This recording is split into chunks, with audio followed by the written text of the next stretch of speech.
Okay, so today I'm going to show you how to use the add-on Flippity. So first go over here to add-ons, and if you haven't downloaded it already, you would go get add-ons and go to Flippity. Then it's going to ask you to go over here and pick a template.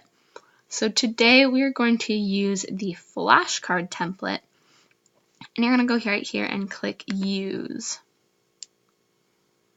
So what it will do is generate a template for you to organize it under. You're going to want to copy this link right here because this is how you will get to the flashcard portion of it, and then go ahead and close.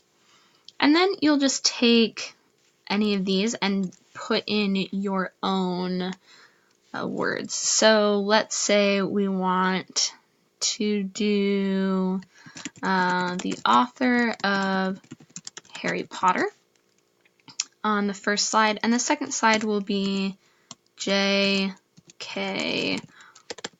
Rowling. And then let's say I want that card to be red and the text to be, we'll make it blue, why not? So you're going to do that. So then you're going to have to come up here to File and hit Publish to the Web. And click this link that says Publish right here. Are you sure you want to publish this section? Yes.